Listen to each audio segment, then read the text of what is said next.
Bonjour tout le monde, bienvenue dans la seule émission qui vous éclaire sur l'origine et le sens de nos expressions comme de nos traditions. Cette semaine, on va se plonger dans l'histoire d'une locution qui désigne une période de difficulté, de privation, de manque de ressources financières aussi. On parle alors, par exemple, d'une année de vaches maigres. Bon, alors c'est vrai qu'à première vue comme ça paraît compréhensible assez simplement. Vache grasse, abondance, vache maigre, privation. Mais vous pensez bien que si je vous en parle, c'est qu'il y a une belle histoire derrière tout ça. Alors je vous emmène du côté de la Genèse au chapitre 41. Posons un petit peu le décor. Nous sommes en Égypte, au cœur des incroyables aventures de Joseph. C'est le fils préféré de Jacob. Le jeune Hébreu a été vendu comme esclave par ses frères jaloux et acheté par un haut fonctionnaire qui fait de lui son bras droit. Sauf que la femme de ce notable veut coucher avec Joseph et elle est vraiment très insistante. Mais Joseph, lui, il est fidèle à son maître d'abord et à Dieu ensuite. Et comme il refuse quasi quotidiennement ses avances, la femme du haut fonctionnaire se venge et elle l'accuse, à tort, d'avoir voulu la violer. Joseph est alors jeté en prison où il partage sa cellule avec 2 serviteurs du Pharaon. Un matin, ses codétenus lui demandent d'interpréter les rêves qu'ils ont faits pendant la nuit. Ainsi, avec l'aide de Dieu, Joseph prédit à l'un qu'il sera innocenté et qu'il retrouvera ses fonctions auprès du roi, et à l'autre qu'il sera pendu et mangé par les oiseaux. Et 3 jours plus tard, effectivement, ces prédictions se réalisent. 2 ans passent et c'est au tour du Pharaon lui-même de faire un rêve des plus troublants. Il se tient au bord du Nil et il voit sortir du fleuve 7 magnifiques vaches bien grasses qui se mettent à paître sur la rive.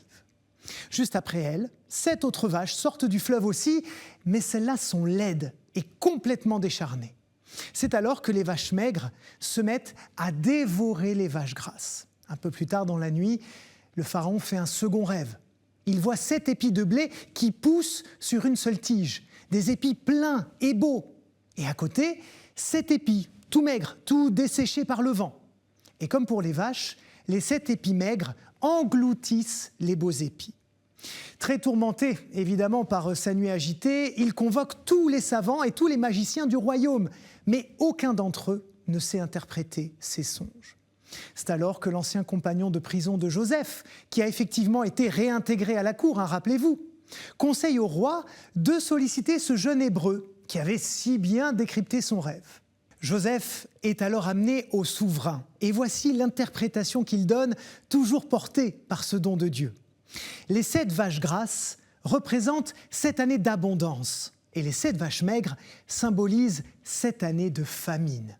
L'Éternel interpelle donc Pharaon et le prévient de l'imminence d'une période de privation sans précédent. D'ailleurs, la répétition du rêve avec la symbolique du blé signifie qu'il va se réaliser là, très prochainement. Joseph conseille alors au roi de trouver un homme sage et intelligent qui fera entreposer les céréales de toute l'Égypte pendant les années fastes en prévision de la famine. Pharaon est très impressionné par Joseph, par la confiance qu'il a en Dieu et par les conseils avisés qu'il lui donne. Il décide donc de lui confier l'importante mission de gérer les réserves de nourriture dans tout le pays et il en fait son premier ministre.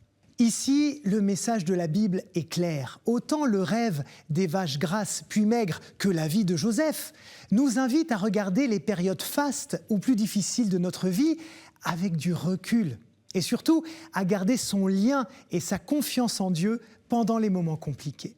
Et voilà. Vous savez tout. Merci pour votre fidélité et à très bientôt sur KTO. Ciao.